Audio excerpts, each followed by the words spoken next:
Here we are with Toyota Talks first segment of the year in Global Rapid Rugby. We're here with head coach Tim Sampson down here at the lovely City Beach, sitting on the back of what it seems to be a very nice Hilux here. How do you find it, Sambo? As always, it's a great car. Aussie, very comfortable sitting here with you in the tray overlooking a magnificent day at City Beach. Obviously a long pre-season this season, going into our first game on the weekend. How did you manage that long pre-season break? The squad, along with yourself, were outstanding, mate, and just dealt with it and stayed on the front foot, and everything was what we want to get out of it as a coaching staff, and I think that was evident last Friday night against the World 15. It was for a first hit out of the year, it was pretty good. Definitely. We had two new recruits get their first caps against obviously a highly capped World 15. One with Nick Juice and Andrew Reddy. How did you think they went?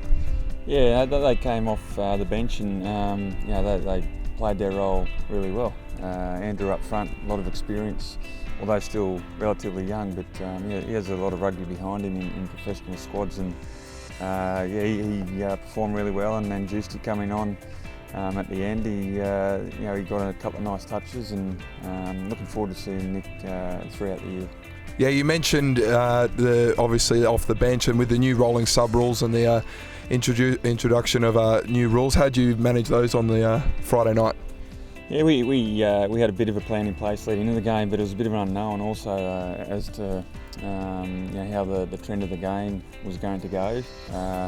So we got a quick rotation there. I think it was just on the 25-minute mark with up front in the front row, and then as the game went, it's good to know, especially in the first game, you got comfort there in getting guys off and potentially putting guys back on. But I think it worked well for game one, and it's just something we're going to have to manage, I suppose, for the rest of the year. But yeah, it worked well. And now you came out head-to-head with Robbie Deans for a second time.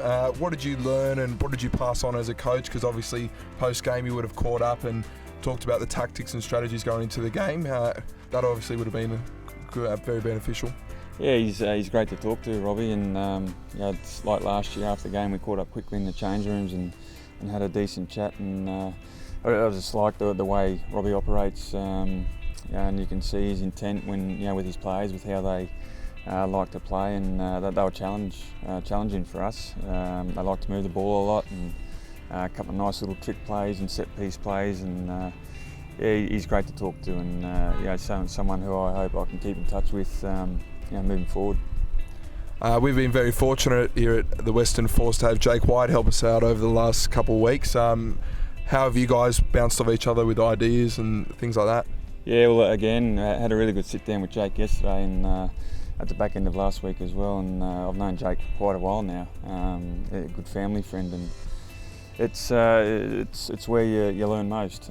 It's a great resource is just to talk to fellow coaches and just bounce ideas off each other and show each other vision and whatnot. And for myself, within a week to be able to sit down with Jake and Robbie is something that benefits hugely from.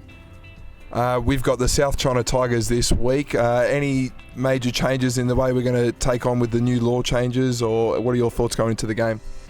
Yeah, I don't think there'll be major changes, mate. I think again we've got to get things right with what we've practiced, this year already, and hopefully we can just control possession a bit better this week. And first game out last week, you expect those errors that might creep into the game, but overall it was very pleasing with regard to that. But just an improved performance on last week, mate, and I think we'll build nicely throughout this year.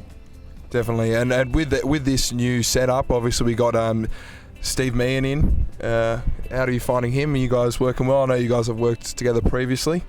Yeah, Meehan's good. He's been a professional coach now for 17 years, so a lot of experience there, and I think what I'm enjoying just in the short space of time that he's been here is that we're bouncing ideas in every aspect of the game off each other, Van, Steve and myself, so I don't get too much into the scrummaging and line-out stuff, mate, but from an attack point of view, which is what Steve's mainly coached, it's good that he offers some advice there, to myself, and that's just the way I like to operate. Is that we're all fellow or co-coaches, and we can talk about anything to each other. Regarding Friday night, obviously a big turnout once again by the Sea of Blue. How does it feel to be coaching and to hear that crowd roar when we score a try? I thought it was the loudest when Marcel, crowd favourite, went in. How does that, from the coaching box, what's that feeling like?